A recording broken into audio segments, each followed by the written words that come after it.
cette histoire que depuis les années 60, du siècle dernier. C'est l'histoire de l'église primitive, celle de Jérusalem, qui ne s'appelait pas église chrétienne, qui était une église, les adeptes de cette église se nommaient nazoréens. Nazoréens de Nedzer en hébreu, Nedr en arabe, qui veut dire faire un vœu. Et ceux qui connaissent le Nouveau Testament savent très bien que Jésus lui-même, apparemment, se nommait nazoréen, puisque selon le 4e évangile, Pilate a écrit sur l'écriteau qui va être placé sur la croix comme motif de sa condamnation, c'est Jésus le Nazoréen. Pilate, si on considère que l'histoire est vraie, Pilate n'invente pas. On va dire Jésus, celui qui est connu par les lycéens comme Nazoréen, voilà, il prétendait roi des Juifs, voilà, il est condamné pour ce motif-là. Ils étaient les Nazoréens. Le mot christianisme ou chrétien a été inventé tardivement et pas à Jérusalem. C'est à Antioche, ou plus loin encore. Le nom est la source du christianisme qui va être la grande église qui va triompher, démarre depuis la lapidation ou le lynchage d'Étienne et Stéphanos, le diacre, le premier martyr chrétien, et l'expulsion de ses adeptes, les adeptes d'Étienne, c'est-à-dire les hellénistes. Les hellénistes sont des juifs de langue et de culture grecque. Les juifs de langue et de culture juive, donc ils parlaient araméen et leur culture est complètement juive et sémitique, ils n'ont pas été inquiétés. Pas du tout inquiétés parce que ils avaient leur place au temple. Ils avaient leur place dans la communauté juive. Et la communauté juive, à cette époque, tolérait les différences. C'était un patchwork de tendances. Tous juifs, tous accreboutés au temple, tous observaient la loi. Donc s'il y a parmi les Esséniens, les thérapeutes, les pharisiens, les sadduciens, les baptistes, etc., il y a une autre tendance messianisante et qui croit que Jésus était le Messie, ça peut... C'est comme on dit aujourd'hui, il y a une tendance musulmane qui se voit moderniste ou traditionnaliste, mais elle n'est pas en accord avec... c'est une tendance parmi d'autres. Mais juif, mais très ouverte. Une ouverture qui a été entamée par Hillel le Grand, une génération avant Jésus. Jésus était un peu après Gamaliel. Hillel, c'est le maître de Gamaliel. C'est lui qui a ouvert, qui a essayé, qui n'a jamais réussi, à ouvrir le judaïsme à toutes les nations. Les Nazoréens, les disciples directs de Jésus, ont déjà procédé par leur ouverture vers les nations. Là, je réponds à tous ceux qui disent c'est judéo-chrétien, déjà l'appellation, bon, on dit judéo-chrétien par convention. Déjà, elle n'est pas bonne, cette appellation. Déjà, elle sème la confusion parce que les journalistes, lorsque parlent des judéo-chrétiens, parlent de la culture en Europe, ou la morale en Europe. C'est-à-dire, elle vient des juifs et des chrétiens. Alors, les premiers chercheurs des années 60, depuis un siècle, mais c'était pas tout à fait popularisé, ils parlaient du judéo-chrétien ou du judéo-christianisme tout simplement parce que cette communauté était considérée comme à la jonction du christianisme naissant et du vieux judaïsme. Je ne suis pas tout à fait à l'aise devant cette appellation, parce que ce n'est pas vrai. Ils étaient tous des juifs exactement comme les autres juifs. S'ils ont une différence, une spécificité, toutes les autres tendances avaient leur spécificité propre. Mais la spécificité la plus intéressante, pour moi, c'est cette ouverture vers l'universel. Ils ont commencé à accepter des non-juifs à rejoindre leur groupe sans trop d'exigences par rapport à la loi juive. Ce n'est pas comme le proposait Paul, qui a aboli la loi et qui trouve que la loi enchaîne, la loi c'est l'esclavage. Mais ils disent, les Nazoriens, ils disent que nous, en tant que juifs, nous observons toute la Torah de Moïse. Mais ceux qui sont nos frères dans l'humanité et non pas dans la judaïté et qui veulent intégrer notre groupe, respectent au moins les lois de l'humanité. N'oublions pas que Noé était considéré comme le deuxième père après Adam, le deuxième père de l'humanité. Donc, on est considéré, selon ce mythe de Noé, on est considéré, mythe, je le dis en tout honneur, mythe fondateur. Selon ce mythe, nous sommes tous, juifs ou non juifs, tous les fils ou les enfants, les descendants de Noé. Donc, qu'on respecte au moins les lois noachiques. Les lois noachiques, c'est s'abstenir de l'immoralité et écarter de sa table, en forme d'hygiène alimentaire,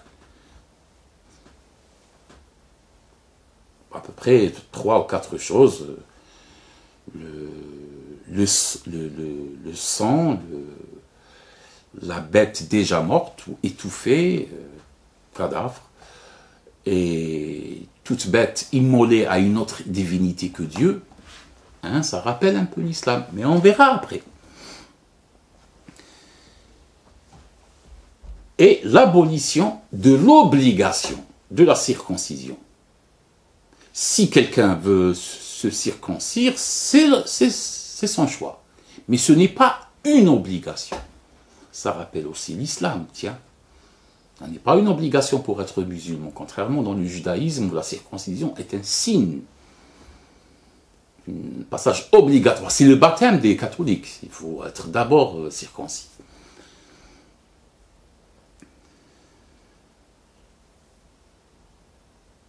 On verra quelles sont nos sources pour définir un petit peu, parce que c'est perdu dans l'histoire, les caractéristiques de l'enseignement et de la doctrine des Esséniens.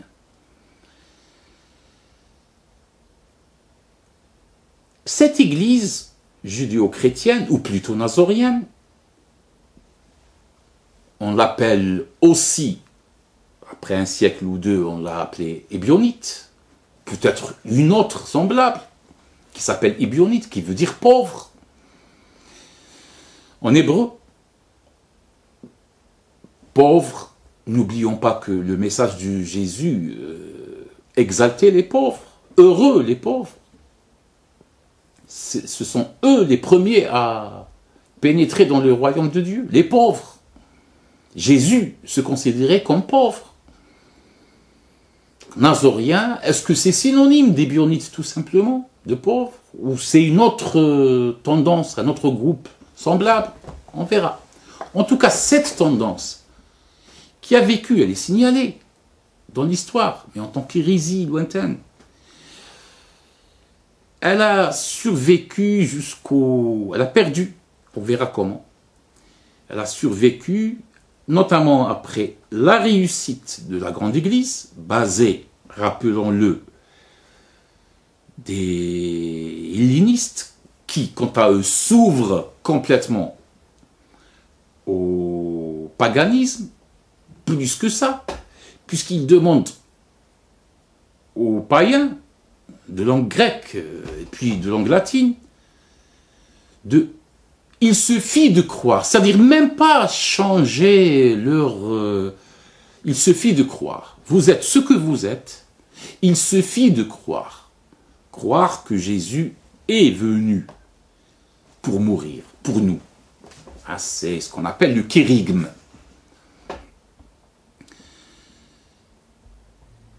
Et l'épuration de la foi ou de la conception de la foi viendra plus tard ou pas, etc.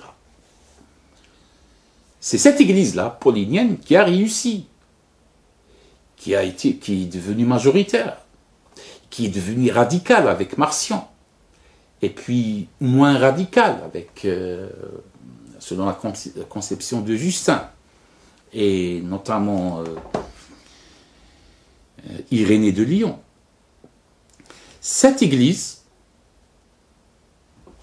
donc majoritaire, considère ceux qui observent toujours la loi juive et tout qui disent, qui ignorent ce kérygme, voire se méfient de ce kérygme, ou cette conception de la religion basée sur la venue et la mort de Jésus, et cela les considère comme hérétiques.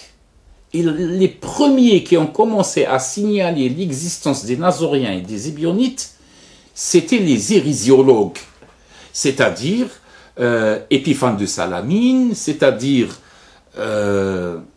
Eusèbe de Césarée, qui ont commencé à dire oui, il y a quelque part des gens issus de l'église primitive de Jérusalem, mais vraiment, ils sont toujours juifs, ils n'ont rien du christianisme, etc.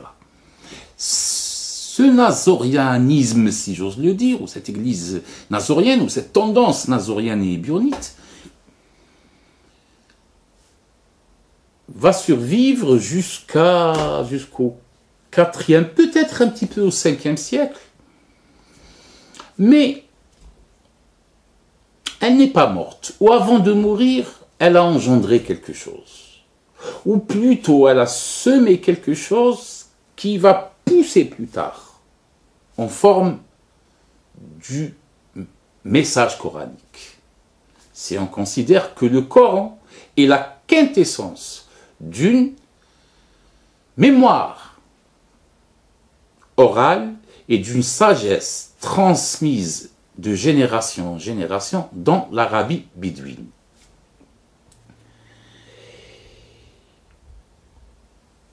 Cette étude a le mérite de apporter devant moi une sorte de deux sources. Une source coranique, pas toujours claire, concernant Jésus, concernant les origines du Coran, et j'ai aussi le corpus et l'histoire qui concerne le message de Jésus. Le mérite, c'est que je peux faire une dialectique où l'un éclaire l'autre. C'est-à-dire mon approfondissement dans le message de Jésus va éclairer les passages qui me demeurent obscurs dans le Coran, et ma conception coranique, le Coran intégré, va certainement m'éclairer les passages ainsi que les notions du message et de l'histoire de Jésus, via les Nazoréens.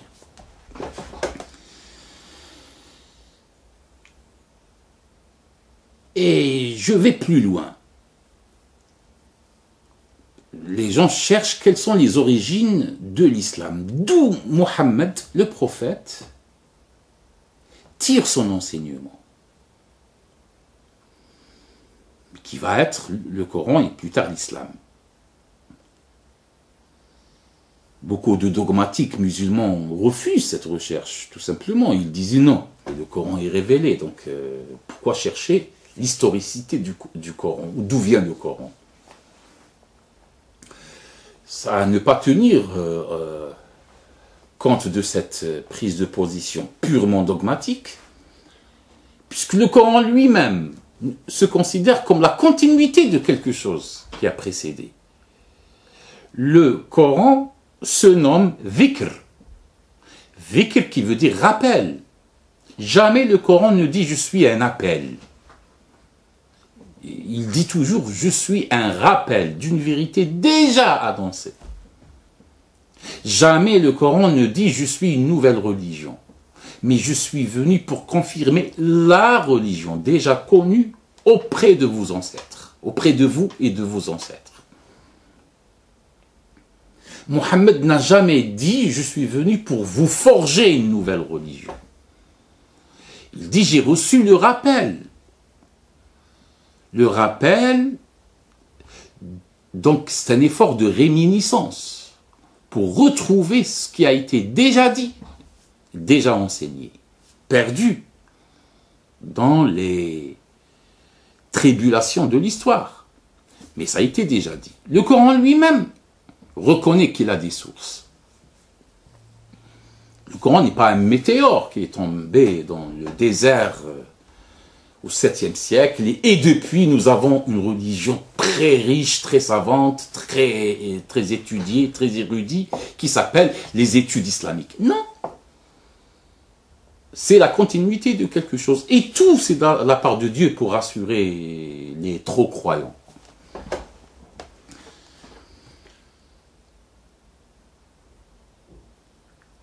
N'oublions pas que le prophète lui-même se désignait comme Hanif. Et si nous voulons mener une recherche sur les origines de l'islam, on ne peut pas éviter l'appellation Hanif. C'est qui les Hanifs? Puisque Mohammed a été avant l'islam un Hanif, il a demeuré Hanif. Même après la révélation du Coran.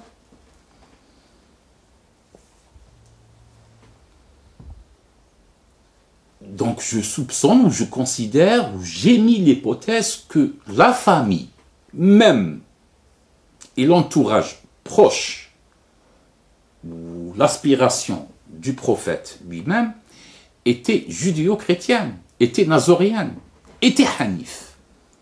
Donc je pense que les hanifs étaient ces monothéistes, un peu judaïsés, un peu christianisés, mais pas du tout appartenant à une église et pas du tout intégrés au judaïsme ritualiste qui va se cristalliser sur le Talmud.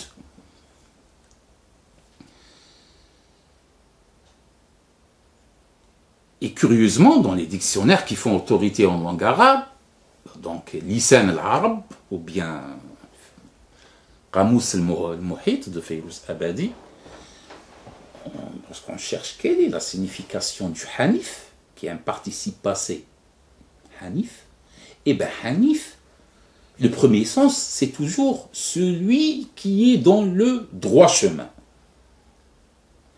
Mais, à partir du deuxième sens, troisième, quatrième, cinquième, et peut-être jusqu'au 10e sens, Hanif signifie celui qui quitte le droit chemin.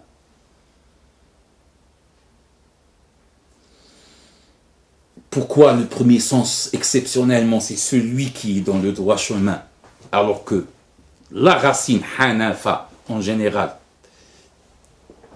le radical Hanafa, signifie quitter ou dévier du droit chemin, c'est parce que nos dictionnaires, qui sont postérieurs à l'islam, sont forcément influencés par notre théologie et notre dogme déjà construit.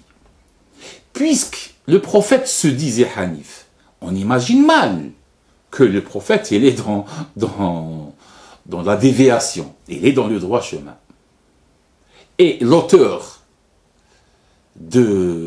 auteurs de ces imminents dictionnaires, dès le deuxième sens, ils redeviennent linguistes. Là, ils deviennent, oui, Hanif veut dire quitter le droit chemin. Alors c'est curieux, abstraction faite de cette position dogmatique qui est être dans le bon sens, Hanif signifie tout simplement celui qui quitte le droit chemin, l'hérétique. Pourquoi le prophète se disait hérétique? L'équivalent de cette appellation, qui va être honorifique, on la trouve dans les premières actions qui ont constitué le nouveau judaïsme après la destruction du temple. Là, on est dans l'an 70 de notre ère. À la destruction du temple par les Romains, les Juifs vont à Yabné, pas très loin, elle est sur l'autre rive de la Jordanie actuelle, l'autre rive du Jourdain, Yabné ou Jamnia, ça dépend comment on l'appelle, ou Yabna, et c'est autour des personnalités juives de haut rang, comme Yehuda Hanassi, le prince, ou Gamaliel III, un des descendants de Gamaliel, qui vont former une réforme du christianisme qui ne reconnaît ni patrie, terre, ni temple, mais un judaïsme transportable, basé sur la synagogue et la sagesse rabbinique.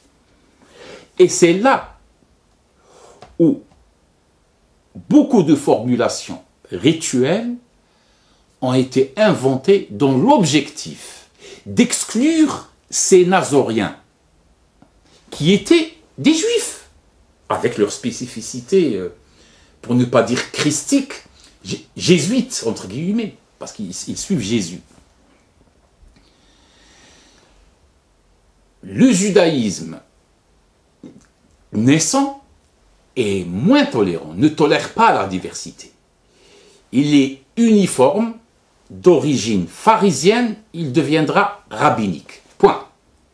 Il n'accepte plus, et ça c'est parce que c'est un acte de survie, il n'accepte plus la différence. Il y a trop de différences. Et dans cet acte fondateur de ce judaïsme strict et réformé, on a intégré une prière quotidienne dite les 18 bénédictions. En réalité, c'est des 18 malédictions qui maudit